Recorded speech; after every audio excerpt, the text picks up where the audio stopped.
Screenshot. Oke. Udah di-unmute, udah di-mute di. Kan itu lah Kak Nana ini. Oke. Thank you. Jazakillah khair. Bismillah. Assalamualaikum warahmatullahi wabarakatuh.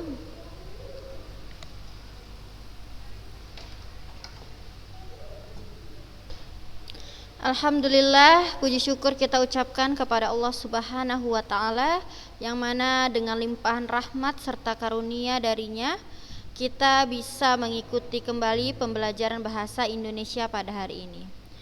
Apa kabar anak-anak Ustazah kelas 8? Alhamdulillah ya, semoga anak-anak Ustazah dalam keadaan sehat walafiat dan selalu dalam lindungan Allah Subhanahu wa Ta'ala. Amin.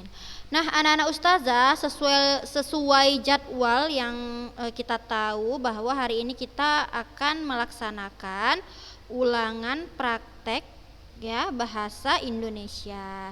Jadi untuk ulangan praktek bahasa Indonesia sebenarnya ya, kalau kita masuk ke kelas, Ustazah mau suruh kalian baca puisi, tapi ternyata ya karena qadarullah ya, keadaannya masih seperti ini, nggak bisa juga satu-satu disuruh baca puisi ya, nanti payah Ustazah penuh HP.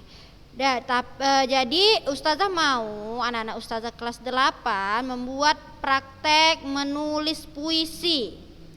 Ingat, menulis puisi dengan memerhatikan unsur-unsur puisi. Apa saja unsur-unsur puisi? Siapa yang masih ingat apa saja unsur-unsur puisi? Ayo, siapa yang masih ingat apa? Apa? Siapa yang ngomong tuh tadi? Coba. Siapa yang mau jawab unsur-unsur puisi ada apa aja? Udah lupa.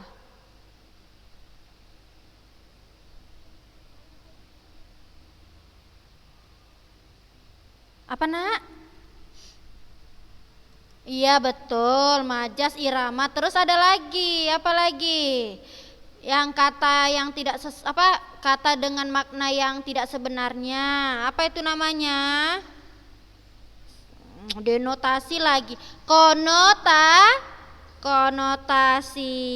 Jadi anak-anak Ustazah sekalian, perhatikan dalam membuat puisi jangan terlalu menggunakan kata yang biasa.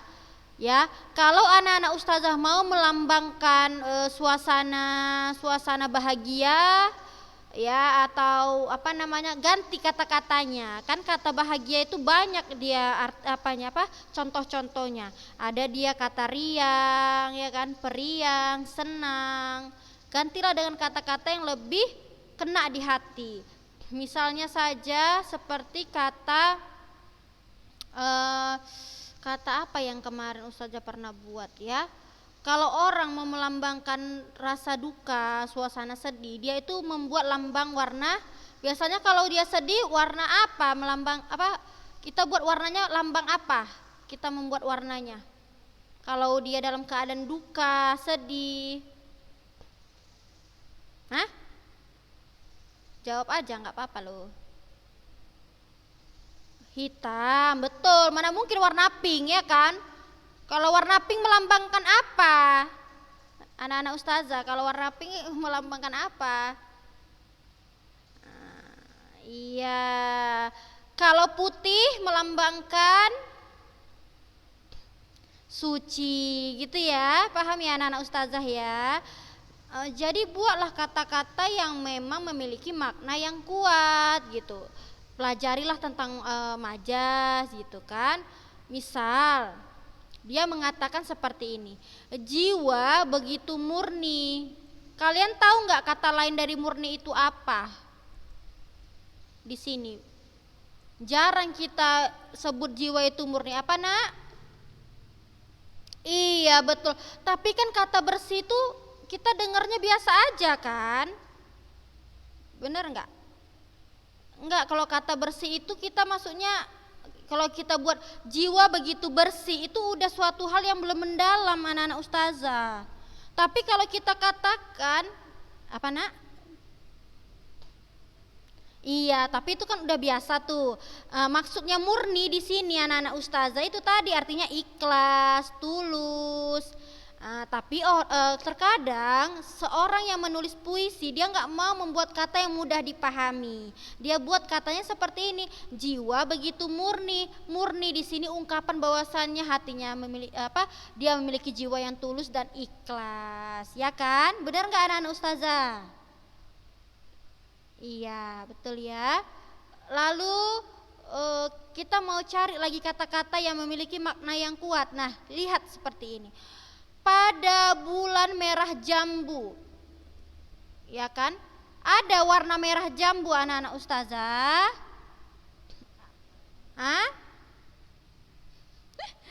Adalah, masa nggak ada sih merah jambu? Ada, itu kan warna pink itu kan dia bahasa Inggris. Ini kan ada merah jambu. Tapi pertanyaannya, dengar dulu. Kok ngomel, siapa itu yang ngomel, ya ampun. Minum dulu lah, minum biar tenang kalian. Nah, di sini ada pada bulan merah jambu. Maksud dari bulan merah jambu itu apa anak-anak ustazah? Iya, bulannya itu sudah memang kemerah-merahan, menandakan waktunya sudah mau malam, yaitu menjelang maghrib. Senja, iya betul senja. Nah, senja itu anak-anak ustazah mau tanya, lebih enak kalau di puisi, kan gak mungkin kita buat waktu sudah maghrib, biasa aja kan kalau itu kan. Kecuali kita mau bilang sama teman kita, udah maghrib ini sholat lah kalian misalnya, itu nggak apa-apa lah. Tapi kalau di puisi jangan, di puisi buatlah kata senja, ya kan, misalnya hari mulai senja, jangan hari mulai maghrib, karena orang pembaca akan lebih memaknai dengan mendalam puisi tersebut. Terus kalau kita mau buat tentang subuh, waktu di subuh hari apa kita buat? Misalnya fajar, betul. Siapa tadi yang jawab fajar? Bukan nama anak tetangga ya, fajar ya. Jadi fajar itu artinya subuh, ya kan? Gitu anak-anak ustazah maksudnya ya. Lalu kita cari lagi, siapa yang tahu arti tengadah? Siapa yang tahu arti tengadah? Tengadah itu bukan berdoa. Tengadah bisa, tapi kalau di sini dia bukan berdoa. Kan kita kalau mau lihat bulan, kita kayak mana kepala kita? Kepala kita ke bukan loh. Maksudnya kepala kita ke arah mana gitu loh. Kok lihat? Iya, kok menghadap. Lawak anak kelas 8 inilah rasa. Jadi anak-anak ustazah yang soleha, tengadah itu artinya di sini adalah karena dia berdampingan dengan yang namanya bulan merah jambu, berarti itu kepalanya ke atas. Berarti dia itu tengadah itu artinya melihat, menengok ke atas. Gitu maksudnya ya anak-anak ustazah. Lalu ustazah mau cari, nah ini dia. Gembira. Kata lain dari gembira apa anak-anak ustazah? Iya, tetapi kita kalau mau buat puisi, hindari kata-kata yang mudah dipahami. Ya maksudnya kata-kata itu udah biasa lah gitu kan, bahagia, senang. Ini dia buat kata gembira, bagus ini, atau diganti dengan riang. Lalu dia buat kemayang. Apa itu kemayang riang? Dari kemayang riang. Apa itu kemayang riang maksudnya di sini? Gembira dari kemayang riang. Apa itu kemayang riang? Keramaian lah, ya kan? Iya, bersenang-senang. Gembira dari kemayang riang itu maksudnya keramaian yang ada di kota tersebut, ya. Jadi nggak dibuatnya gembira dari rame-rame, kan nggak enak kata-katanya. Masa dibuatnya gembira dari rame-rame, apa itu? Kan nggak mungkin ya kan puisi kayak gitu. Jadi dibuatlah puisinya itu seolah-olah menggambarkan keadaan suasana di kota tersebut. Udah lah ya, cukup lah ya anak-anak ustazah ya. Pokoknya ustazah mau kalian buat puisi itu ya kata-katanya itu coba mic-nya dimatikan dulu semua ya. Kayak ada ini mau mendung atau apa itu di rumah kalian? Gedebak gedebuk suaranya. Nah, oke, tenang ya. Oke, kan gini enak. Ya, jadi buat puisi yang seperti ustazah bilang tadi. Temanya bebas, tapi nggak usah yang alay-alay kali ya. Ya tentang apapun lah pokoknya. Temanya tentang orang tua, teman dan sebagainya. Nah, terus ustazah mau kasih kalian kisi-kisi.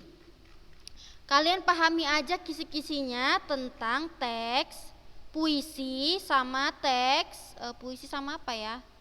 Tentang teks puisi dan teks apa sih? Eksposisi ya? Kok lupa? Iya, tentang teks puisi dan teks eksposisi itulah yang masuk di apa namanya ya? Di soal nanti. Ustazah mau tanya sama satu orang dulu ya. Ustazah mau tanya sama si Naziha. Ada ya Naziha? Naziha Nasution. Ada nak? Oke. Naziha Nasution masih ingat nggak anti tentang struktur eksposisi? Masih ingat nggak?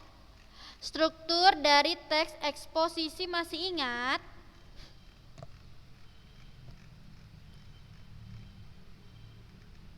Loh kok diam nak? Mana orangnya nih? Coba apa aja strukturnya? Lupa nak? Gak apa-apa, nanti kalau lupa saya kasih tahu. Masih ingat teks eksposisi strukturnya apa aja nak? Mana si Naziha ini kok gak bersuara dia? Halo Naziha. Loh malah dimutkan mic-nya. Naziha, unmute lah. Oh alah, pantas gak dengar. Oh, kayak mana si Naziha ini? Sampai tahun depan pun gak dengar suara Antina, orang mic-nya gak dibuka. Udah ada aja si Naziha. Apa nak? Ada? Taunya apa aja? Apa? Iya benar. Terus? Ih bagus. Ketiga? Iya lihat buku Anti kan? Nampak mata Anti ke bawah. Oke lah gak apa-apa ya. Tapi ada usahanya sedikit. Jadi anak-anak ustazah nanti strukturnya itu masuk ujian. Tapi ada satu struktur ya nanti itu jawaban dari soal tersebut. Satu struktur yang merupakan jawaban dari soal tersebut, tapi kalian buatlah penjelasan pakai bahasa kalian sendiri. Pokoknya kalian pahami ketiga struktur itu. Yang pertama ada tesis. Yang kedua ada argumen. Yang ketiga ada penegasan ulang. Ustazah mau tanya sama si Sarah Al-Muazzah. Ada ya Sarah ya? Buka mic-nya ya. Buka mic-nya, pandai kan buka mic-nya kan? Iya, dibuka aja. Mic ecek-eceknya buka. Oke, cocok. Nah, Sarah, Ustazah mau tanya, argumen itu apa gunanya pada teks eksposisi?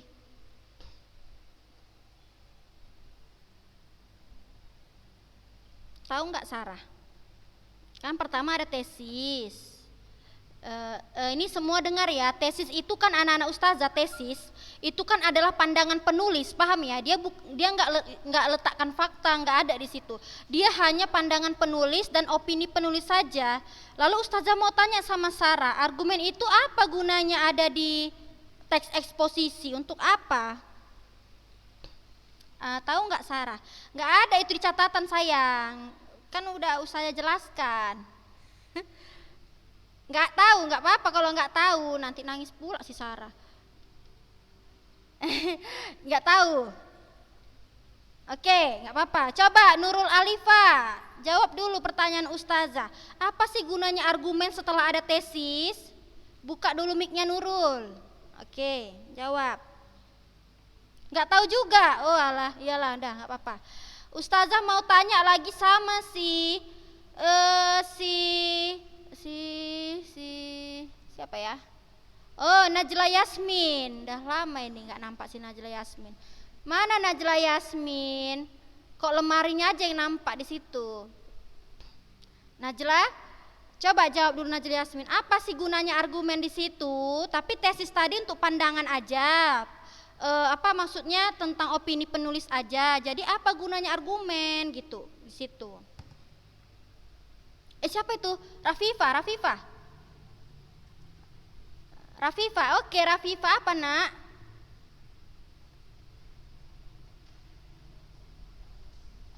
Bukan suatu cerita, tapi satu berita atau suatu peristiwa. Jadi bukan suatu cerita ya. Kalau cerita itu orang bisa mengarang-ngarang, tapi kalau eksposisi dia tidak boleh dikarang. Benar nggak anak-anak ustazah? Eksposisi nggak boleh dikarang. Ya, betul ya, betul yang kata Rafifah tadi, Masya Allah ya. Jadi anak-anak ustazah ini dengar ya, ini adalah kalau kalian dengar ini bisa kalian jawab dan dapat nilai 100 nanti waktu ujian insya Allah kalau kalian nyambung ya. Siapkan kupingnya masing-masing ya. Ya, kan struktur teks eksposisi ada 3, benar? Oke ya. Yang pertama tesis ini Nak, dia hanya opini penulis, dia hanya pengenalan isu, pandangan penulis secara umum.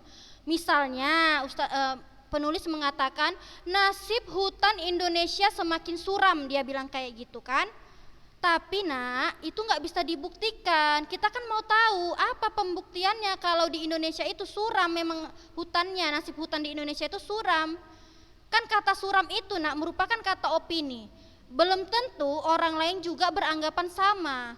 Ada orang lain yang beranggapan hutan Indonesia itu biasa-biasa aja, malah cantik-cantik aja gitu kan. Tapi kalau orang ilmuwan dia menganggap memang hutan Indonesia itu semakin suram. Maka dibuktikanlah supaya pembaca itu Nak, supaya si pembaca itu yakin dan percaya akan peristiwa tersebut, akan opini si penulis. Di mana diletakkan pembuktian tersebut? Coba jawab.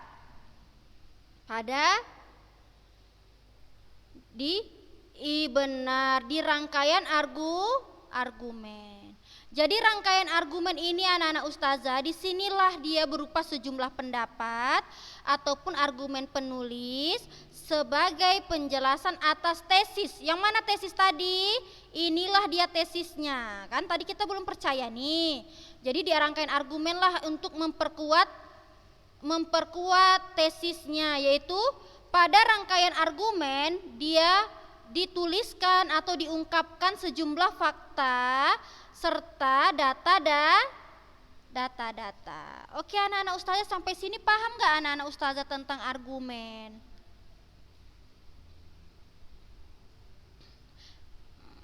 Insya Allah ya.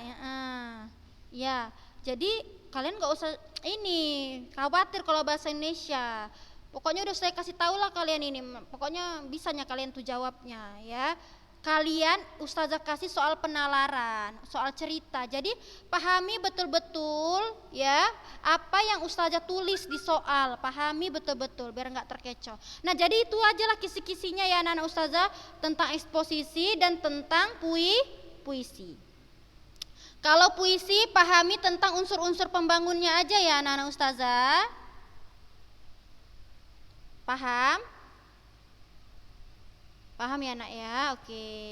Oke, udah jam berapa ini? Sampai di sini ada pertanyaan anak-anak ustazah?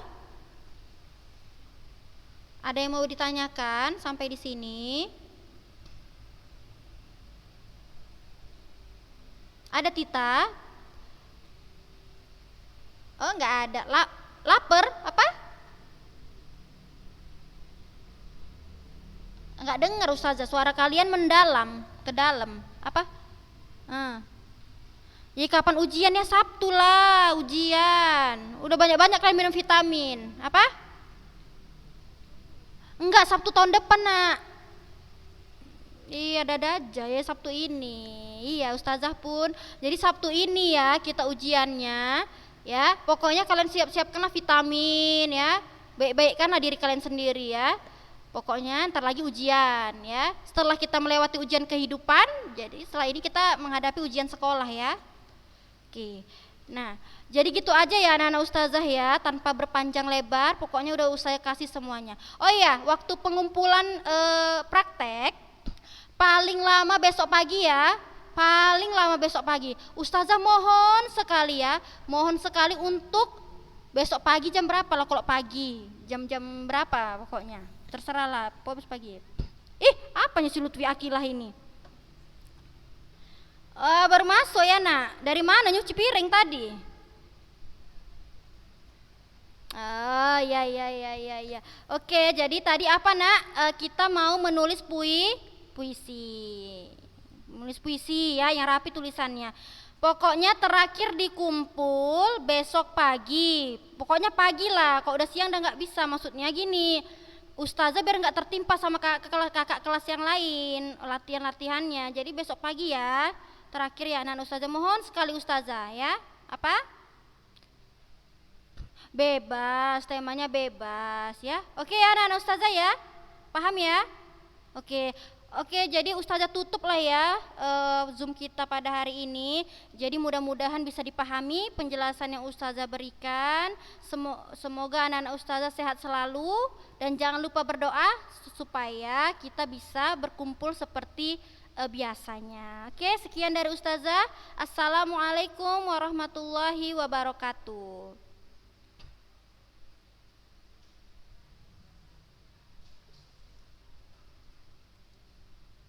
Oke.